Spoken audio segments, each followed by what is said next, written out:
Trump announced a ceasefire between Israel and Lebanon and says that he has warned Israel to enforce it. So we'll have to see how that goes. Israel wants this war. The Zionists, that's their whole point. That's what they maneuver Trump to do, is to attack Iran and try to get the United States sucked into their war. They see this as an opportunity to reset the region in such a way where Israel is the dominant power. Now, there's a lot of problems with that. Obviously, this is a combined population much larger than Israel is. And then you also have Turkey to the north that's not going to put up with that either. And I don't think the United States is stupid enough to, or at least I hope it isn't. I cross my fingers to hope that this is not the case. Stupid enough to repeat the same mistake we just made in Iran. We have a very serious problem with the Zionist, the neocon Zionist group taking control of the United States. It's a special interest group. Now, it's not to say that, this is not an attack on Jews. It's not an attack on everybody from Israel. It's a very nuanced topic.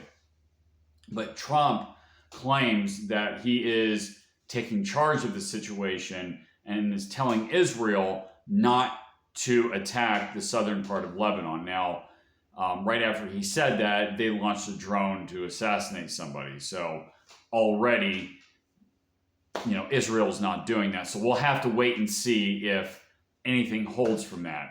I have my doubts on that. But he's desperately trying to get a deal through. He's made a lot of statements that Iran has said that is not true. Take that for whatever you will. For example, he said, well, the straits are open and all that, but it's not to say that Iran can't come back and close the straits again. I've made videos on that already. So, he's stuck in a bind. He got himself in a bind. And what I think he needs to do, and this is easier said than done, but he needs to attack the problem at its root. In the very beginning, when Trump took office the second time, I said three things. Do something about the Federal Reserve, get a functioning Justice Department, and deal with the special interests. The Zionist lobbying group is one of probably the biggest special interests. There's other ones there too that are also a problem. So we also have a Turkish lobby, a Qatar lobby. We got Chinese influence here as well.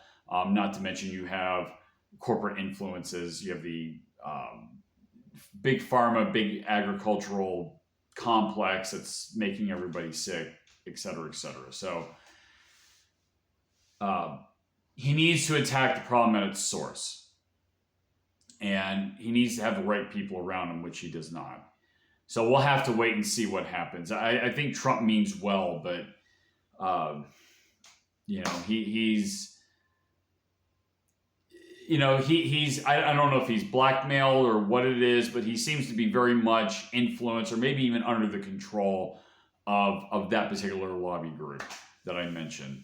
So I hope there's a deal. If there's no deal and this war continues, we are flirting with a global energy-induced depression. So let's hope that doesn't happen.